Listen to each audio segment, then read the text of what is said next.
ஒரு corporate company.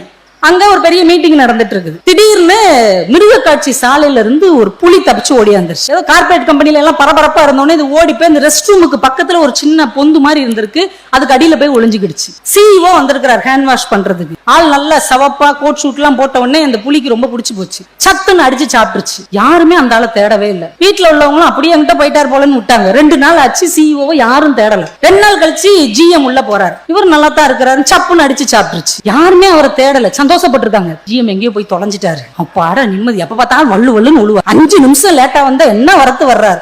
ஆபீஸே சந்தோஷமா இருந்திருக்கு. மறுபடியும் 2 நாள் ஓடி இருக்கு. புலி வந்து இதான் நமக்கான இடம், எவஞ்சத்தாலும் யாரும் என்னன்னு கேட்க மாட்டேங்கிறாங்க, இங்கேயே இருந்துக்கிறோம். அது பெர்மனன்ட் டேரா போட்டு. அடுத்த தடவை பியூன் வந்திருக்கிறார். எல்லாருக்கும் டீ வாங்கி கொடுக்குமேன்னு பிளாஸ்க கழுவுறதுக்கு வந்திருக்கிறார். சப்புன்னு அடிச்சு சாப்பிட்டுருச்சு. 1/2 மணி நேரம் தாங்க ஆயிருக்கு.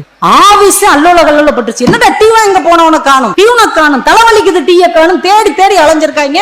கண்டுபிடிச்சிட்டாங்க, இந்த புலிதாயா அவனை அடிச்சு கொண்டிருக்குன்னு புலியை பிடிச்சி அடைச்சாச்சு. நீங்கள் ஒரு விஷயத்தை ஞாபகம் வைத்துக் கொள்ளுங்கள்.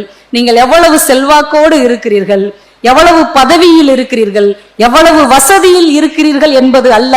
உங்களை ஒருவர் தேட வேண்டும் என்றால் நீங்கள் மற்றவருக்கு எவ்வளவு பயன் உள்ளவராக இருக்கிறீர்கள் என்பதுதான் முக்கியம்.